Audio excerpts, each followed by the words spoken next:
contexto pandêmico rompeu com a dinâmica encadeada de nossas rotinas. Fomos obrigados a viver o nosso tempo interno, desconectado da vida social circundante. Curiosamente, essa experiência faz referência à vastidão íntima, implicada no tempo poético, instante metafísico, que, segundo Bachelard, é solene, grande como o espaço, sem divisões de minutos nem segundos.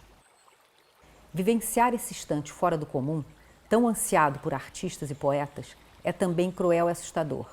Além de habitar o tempo diferentemente, nos vimos forçados a perceber o mundo à nossa volta de forma ampliada. A natureza impôs seu ritmo e mostrou sua relevância sobre a humanidade confinada. A escultura de jardins Árvore das Almas, aqui apresentada, é resultado desse distanciamento urbano e social que provocou reflexões acerca do mundo vegetal.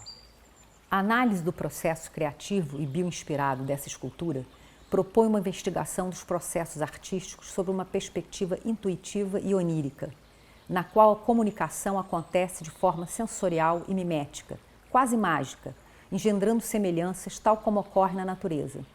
Porém, se deslocando em evocações mais complexas, desdobrando os sentidos da matéria, sem perder a conexão entre o percebido e o imaginado.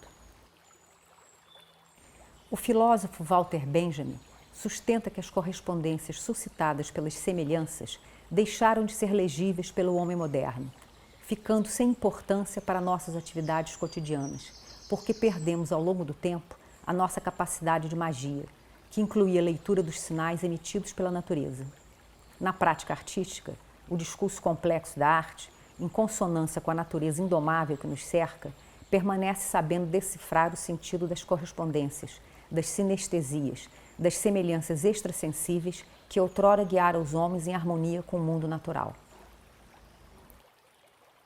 Em outro aspecto, nossas investigações também pretendem conjugar esse modo aparentemente errático da prática artística com o modelo de criatividade baseado em processos, tal como proposto pelo músico e professor dinamarquês Pelle Dragsted.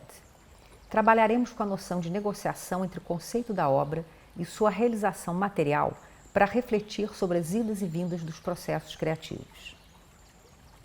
De início, o título Árvore das Almas estabelece um contraponto poético com a narrativa do escritor brasileiro João Ubaldo Ribeiro, sobre a encarnação das almas nos seres vivos.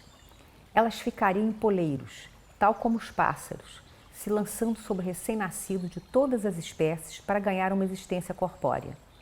Esse composto imagético inicial, nas palavras de Dragsted, constituiu a primeira representação conceitual, uma imagem breve do trabalho, em termos de ideias e princípios geradores. A partir dessa imagem, foram criados desenhos em nanquim e aquarela que fabulam de forma onírica sobre pássaros que, presos às hastes de uma planta, precisam se desgarrar para alçar voo. O desdobramento da ideia iniciada em desenho para a versão escultórica se deu por acaso, quando, em caminhadas errantes pelos arredores da região, encontrou-se um objeto de ferro que, curiosamente, assemelhava-se à ideia do desenho. O objeto tornou-se o gatilho poético que apontou outra possibilidade material, outro meio expressivo para a ideia do trabalho. Temos aqui não só um exemplo de articulação do percebido com o imaginado, a partir de semelhanças extrasensíveis, mas também do modelo de criatividade artística baseado em processos, no qual a introdução de um novo material afeta a expressão artística. Portanto, dentro desse modelo de criatividade, a criação de um trabalho existe nessas duas formas simultaneamente: a representação conceitual, ideia a ser desenvolvida, e a representação material, os materiais, as técnicas e as ferramentas. Como o foco do processo criativo muda continuamente entre essas duas representações, Dragsted adota o termo implementação na passagem do conceito para o material e reconceitualização toda vez que o conceito for recriado em função do uso de um material diferente do anterior. No nosso caso, o objeto encontrado de ferro influenciou e modificou claramente não só a representação conceitual inicial, mas também, consequentemente, a representação material, que antes era bidimensional, desenhos e aquarelas sobre papel, e depois ganhou forma tridimensional, escultura em aço cortem. Para a nova representação conceitual, a ferramenta escolhida foi corte a laser para os pássaros, agora feitos de aço, combinados com o uso de vergalhões envergados a martelo para as hastes. A introdução dos vergalhões, curiosamente, provocaram o retorno a um primeiríssimo esboço do projeto, o desenho de um buquê de pássaros, no qual as aves pareciam estar sempre na iminência de alçar voo. Nesse caso, o conjunto do material dos vergalhões, forma, peso e movimento, foi determinante para mais uma reconceitualização da obra. Depois de inúmeros testes com curvaturas diversas e diferentes espessuras para os vergalhões, o esboço do buquê de pássaros ganhou forma e peso no jardim.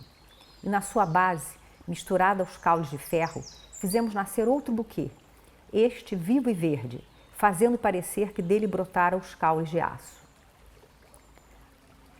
As idas e vindas dos processos criativos, a influência dos contextos, o embate com os materiais e a escolha das ferramentas formam um composto de alta complexidade, que, analisados sob o ponto de vista do modelo de processos, afirmam o que todo artista sabe por experiência, mas que o público muitas vezes desconhece. A distinção estabelecida pelos teólogos medievais entre creare ex nihilo, que define a criação divina, e facere de materia, que define o fazer criativo humano. O trabalhoso fazer artístico é fruto do imenso esforço de imaginar o inimaginável e dar forma a essa criação inaudita com ferramentas e materiais que estejam ao nosso alcance.